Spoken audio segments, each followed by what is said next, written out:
বৌমা কি করছো? তোমার ছেলে ঘুমায়নি? আমাকে একটু দাও, দিয়ে কাজগুলো করে নাও। কেন, নিয়ে যাও।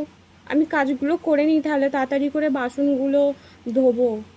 এই আকাশে যা বৃষ্টি হচ্ছে, এখনই মনে হচ্ছে বৃষ্টি আসবে। একটু ধরো, আমার কাজ হয়ে যাবে। হ্যাঁ, কই দাও দাও। ও বাবা, কি কোমরে ব্যথা। একটু কাজ করতে আমিও পারি না, তবে ছেলেটা কাঁদছে তাই মায়া হলো।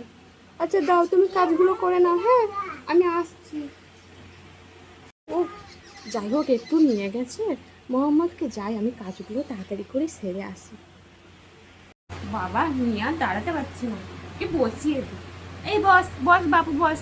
আমি অত কোলে নিয়ে নিয়ে ঘুরতে পারবো না, বসে থাক। আনে আনে খেল, খেলা খেলা কর, খেলা কর, খেল। একবারে মায়ের মতো হয়েছে দেখতে, মায়ের সব হয়েছে। না না, একে নিতে পারবো না, চো শুইয়ে দিই। কে নিয়ে বসে থাকবে বাপু, পরে ছেলেকে শুইয়ে দিই। এই শত, শো দেখি, শো শো। হ্যাঁ, শুয়ে থাক। বাবা, কালগুলো টিপে দেখি। মামা, আন্টিটা গিয়ে শুয়ে দিয়ে ইচ্ছে করে নিইনি। অনেকক্ষণ হয়ে গেল, চো তোর মাকে তোকে দিয়ে আসি, চো দেখি কাজ হলো কি, চো। ও মোহাম্মদের মা, তোমার কাজ হয়েছে? নাও, কাঁদছে, নাও, থাকছে না একদম। নাও, তোমার ছেলে বদ থাকছে না, নাও।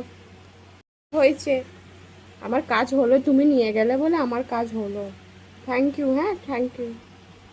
বন্ধুরা, এই ভিডিওটা দেখে কি শিখলে?